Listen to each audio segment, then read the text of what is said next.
সুপ্রভাত বন্ধুরা। সকালে উঠে ঝাঁট ফাঁট দিয়ে দিলাম। এবারে বাসন ধুয়ে ঠাকুরের কাজবাট করে চলে যাব স্কুল। বাসনগুলো ধুয়ে নিচ্ছি। এত জল বরফ, হাত বাসন ধুতে ধুতেই বেঁকে যাচ্ছে আঙুল। কবে যে ঠান্ডাটা কমবে কে জানে।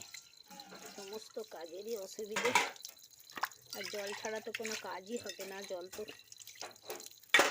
হাঁটতেই হবে। সাবমার্সিবল চালালাম, খাবার জলগুলো তুলে নেব।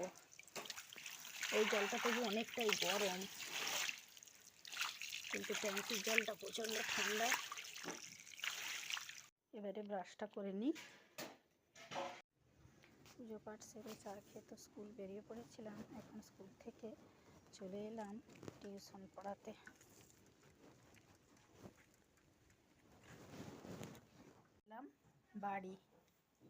বাড়ি ফিরলেই মেয়েদের যা কাজ, কাঠের জালে বসিয়ে দিলাম ভাত।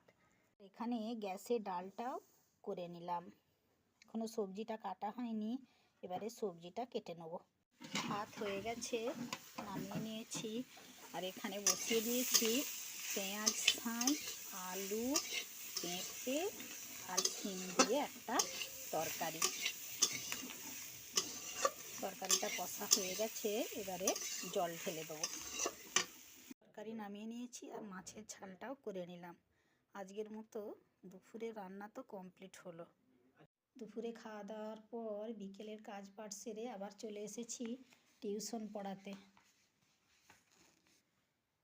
টিউশন পড়িয়ে চলে এলাম বাড়িতে পৌঁছে গেলাম। সাইকেলটা এবারে ঘরে ঢোকাবো। সাইকেলটা ঢুকিয়ে দিলাম। হাত পা ধুয়ে ফ্রেশ হয়ে নিলাম। এবারে একটু কফি বানাবো। বানিয়ে নিলাম কফি আর গ্যাসে মটর আর আলুটা সেদ্ধ বসিয়ে দিয়ে এলাম।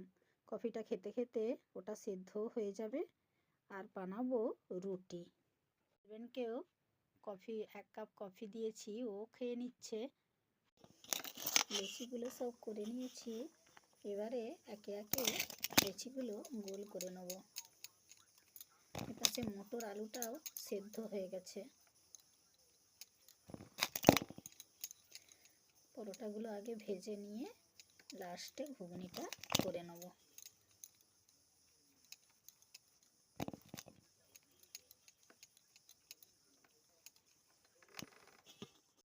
পরোটা বসিয়ে দিলাম।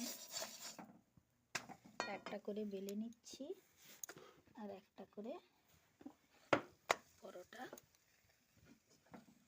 কড়াই দিচ্ছি।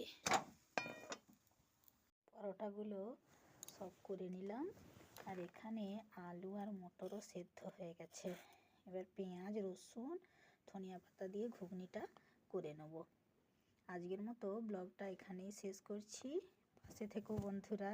শুভরাত্রি।